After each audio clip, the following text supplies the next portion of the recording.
আমি প্রায় পাগল হয়ে গেছি দাদাকে হারিয়ে। দাদা উঠো, ও দাদা ভাই, তুমি না আমার সাথে থাকবে সারা জীবন? তুমি ছাড়া আমার কেউ আছে বলো? আমার তো আর কেউ থাকলো না দাদা, তুমি তো ছিলে আমার সব। তুমি চলে গেলে আমি কি করব বলো? তোমাকে ছাড়া আমি কখনো খেতে পারবো বলো? তোমাকে ছাড়া আমার বাড়িটা কেমন ফাঁকা লাগবে, একবার ভাবো। এরপর অনেকে শাওনকে সান্ত্বনা দেয়, কিন্তু শাওন কান্না করেই যাচ্ছে দাদার লাশ ধরে। এরপর তার দাদাকে কবর দেওয়া হয়। শাওন ঘরে ঢুকে দাদাকে ডাকছে, দাদা তাড়াতাড়ি খাবার দাও। হঠাৎ মনে পড়ে গেল দাদা তো মারা গেছে, এইটা ভেবে কান্না করে দেয়। এইভাবে কিছুদিন যাওয়ার পর শাওন একটু একটু নিজেকে মানিয়ে নিয়েছে। তারপর কি রে তানিয়া, তুই শাওনের সাথে এখন একটু ভালোভাবে ব্যবহার করছিস যে? ওরা গরিব বলে কি ওদের যখন তখন কষ্ট দিব? ওকে আমার খুব ভালো লাগে, দেখতেও খুব কিউট। কি বলছিস তানিয়া এসব? ছোট লোকের বাচ্চাটাকে তোর ভালো লাগে? তোর সাহস কি করে হয় ওকে নিয়ে এসব বলার? শুনে রাখ, এতদিন অন্ধ ছিলাম, কিন্তু এখন আমি অন্ধ নই। আর এটাও শোন, শাহনকে আমি অনেক আগে থেকেই ভালোবাসি, কিন্তু ওর সাথে খারাপ ব্যবহার করি। আর ওর সাথে আমি প্রতিদিন রিক্সা করে ঘুরি। ওকে বুঝতে দেই না যে আমি ওকে ভালোবাসি। আর এটা শুনে রাখ, ওকে অনেক কষ্ট দিয়েছিস, এখন থেকে ওর সাথে ভালো ব্যবহার করবি। ধুর! রিয়া হঠাৎ করে যা দেখলো তা দেখে চোখের পানি আটকাতে পারলো না, কারণ লিমন রিক্সায় করে একটা মেয়ের সাথে বসে পাশাপাশি যাচ্ছে। রিয়া গিয়ে রিক্সা থামায়। এই মেয়েটাকে? বাবু, এই মেয়েটা কি? জানু আমি চিনি না, কোথাকার আজে বাজে রাস্তার মেয়ে। আমি রাস্তার মেয়ে?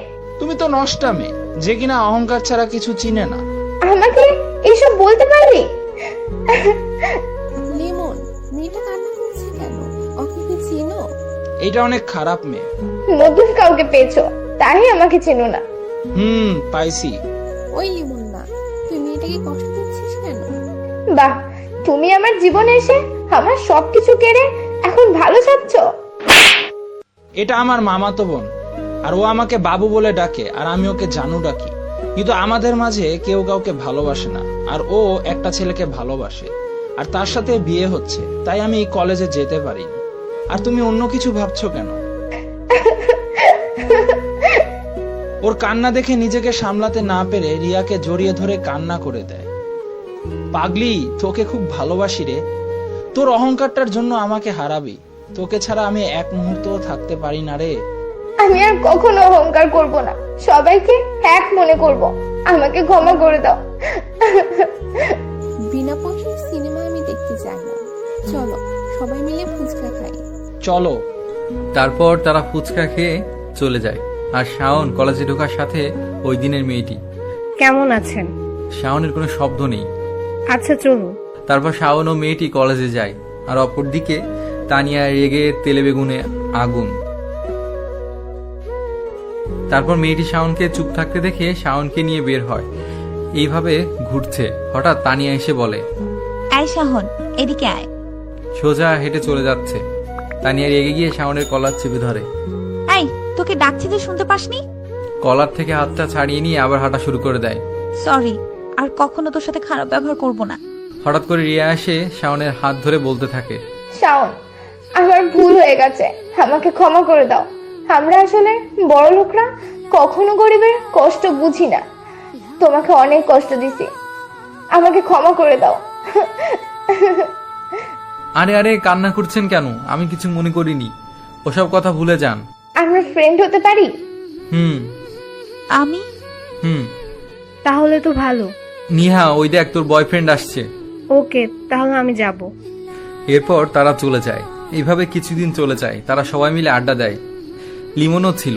এখন পুরো কলেজের সবাই আমার সাথে ভালো ব্যবহার করে, স্যারও করে। স্যার খারাপ ব্যবহার করলে স্যারকে তানিয়া অপমান করে, আর সেদিন থেকে সবাই তাদের ভুল বুঝতে পারে। কিছুদিন পর হঠাৎ একদিন শাওন কলেজে আসে নাই। তানিয়া ওকে অনেক খুঁজেছে, কোথাও পায়নি। পরের দিনও একই অবস্থা। তানিয়া এই 2 দিন শাওনকে না দেখতে পেয়ে অনেক খুঁজেছে, কিন্তু কোথাও পায়নি। সবাই ওকে খুঁজে, কিন্তু কেউ কোনো খোঁজ পায়নি। এরকম করে 1 মাস চলে গেল, শাওনের খোঁজ মিলে না। তানিয়া শাওনের বাড়িতে গিয়ে দেখে তালা। তানিয়া সবসময় কান্না করত, আর মা বাবা তাকে জিজ্ঞেস করলে কিছু বলে না। 6 মাস পর এই চলো, সবাই ঘুরে আসি। চল। তারা হাঁটছে, এমন সময় আরে বিজয়, কেমন আছো? জানু ভালো, তুমি? চলো ঘুরে আসি। তারপর তারা ঘুরতে বের হয়। নৌকায় করে তারা নদীতে যাচ্ছে। বিজয়, কি হলো? আমাকে কখনো ছেড়ে যাবে না তো? কখনো না। তারা যাচ্ছে, হঠাৎ করে তানিয়া যা দেখলো তা দেখে তানিয়া অবাক হয়ে যায়, কারণ একটা ছেলে নদীতে নেমে একটা বাচ্চাকে বাঁচাচ্ছে। শাহন? শাহনকে? আমার শাহন। মানে কি বলছো তুমি এসব? কিছু না। তারা ওই পাশে গিয়ে দেখে ছেলেটা চেঁচামেচি করছে। ওই ছোট বাচ্চাটা কার?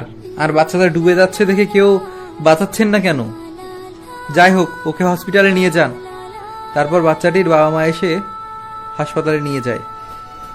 আর ছেলেটি তানিয়াকে দেখে, তানিয়া এখানে আসলে যে হঠাৎ? তুই আমাকে ঠকাতে পারলি? এই মেয়েটাকে? বিশ্বাস করো ফারিয়া, ও আমার বোন। আমাকে ঠকাতে পারলে? বিজয় হচ্ছে তানিয়ার খালাতো ভাই, আর তার সাথে তানিয়ার বিয়ে ঠিক হয়। তানিয়া অনেকদিন ধরে কান্না করে, কারোর সাথে তেমন কথা বলে না। শেষ পর্যন্ত রাগের মাথায় বিয়েতে রাজি হয়ে যায়, আর বিজয়কে শাওন ভাবতে শুরু করে। কিন্তু হঠাৎ শাওনের সাথে দেখা মিললে তানিয়া বিয়েটা ভাঙার ব্যবস্থা করে, কিন্তু এর ভেতরে ওর খালাতো ভাইয়ের আসল পরিচয় পেয়ে সেই সুযোগ কাজে লাগায়। তানিয়া এসে দেখে শাওন দাঁড়িয়ে আছে। তুই আমাদেরকে ছেড়ে এখানে চলে আসলি কেন? তোকে কত খুঁজেছি জানিস? তুই না আমাকে ভালোবাসিস, তাহলে আমাকে ছেড়ে চলে গেলি কেন? তোকে আমি আর কোথাও যেতে দিব না, কোথাও না। এটা বলে জড়িয়ে ধরে। বিজয় আর তানিয়া একা একা নৌকায় করে কোথায় গেছে? অনেকক্ষণ হয়েছে, এখনো আসছে না কেন? জানি না। I love you. আরে আমার পাগলিটা যে কান্না করে, ওকে আর কান্না করো না, এবার আমাকে ছাড়ো, মানুষ দেখছে। দেখলে দেখুক। তারপর তানিয়া শাওনের দাদার মৃত্যুর কথা শোনে, আর শাওন এর একা একা লাগায় সে চলে আসে, আর ওখানে ওর দাদার কথা বারবার মনে হয়। এরপর তারা চলে আসলে সবাই অবাক হয়ে যায়। এরপর তানিয়া বিজয়কে বিয়ে করবে না বলে দিয়েছে, আর শাওনকে বিয়ে করবে বলে। আর তারা এতদিন পর মেয়ের মুখে হাসি দেখে রাজি হয়ে যায়। এরপর তাদের বিয়ে হয়ে যায়। ওগো শুনছো, একটু দেখাও না। তোমার লজ্জা লাগে না দেখতে? আমার বউ দেখাবে, কিসের লজ্জা? তাহলে আমাকে আগে দেখা। ওই কয়টা লিখছস? সবগুলো, শুধু একটা বাকি।